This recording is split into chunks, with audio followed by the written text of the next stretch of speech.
என்னை ஆட்கொண்டவரும் நான் சேவிக்கிறவருமான ஆண்டவராகிய இயேசு கிறிஸ்துவின் நாமத்தினாலே அன்பினல் வாழ்த்துக்கள்.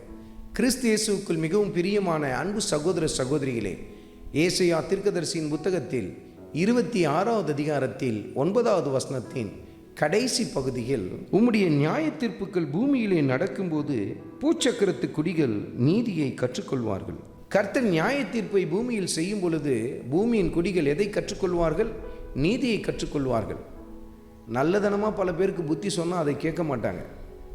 இந்த வழியாக போவாத, இவங்களோடு கூட பழகாத, இது நல்லதல்ல, இதை பார்க்காத, இப்படி செய்யாத என்று சொன்னால் பல பேர் அதை ஏற்றுக்கொள்வது இல்லை.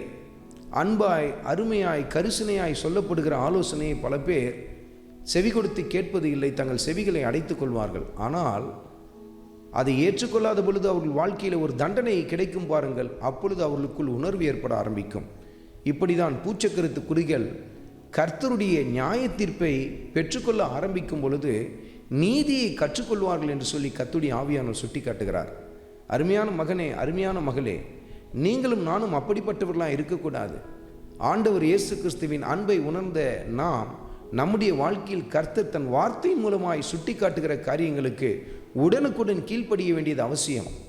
தண்டித்தால் தான் நான் நல்வழிப்படுவேன் என்கிற ஒரு மனநிலையில் ஒரு மனிதன் தன் வாழ்க்கையை வாழ்ந்து கொண்டிருப்பான் என்று சொன்னால் எப்பொழுதுமே அவன் தன் வாழ்க்கையிலே பல தண்டனைகளுக்கு நேராய் கடந்து போகத்தான் நேரிடும் பாருங்கள். அருமையான மகனே, அருமையான மகளே, கர்த்தருடைய வார்த்தைக்கு கீழ்ப்படியும் பொழுது நியாய தீர்ப்புக்கு நாம் தப்பித்துக்கொள்ள ஆரம்பிப்போம் பாருங்கள். அந்த வார்த்தைக்கு கீழ்ப்படிந்து நாம் அவருக்குள் வளர்ந்து வர கிருபையின் மேல் கிருபையை பெற்றுக்கொள்ள ஆரம்பிப்போம். தண்டனைகளில் தப்பித்துக்கொள்ள ஆரம்பிப்போம்.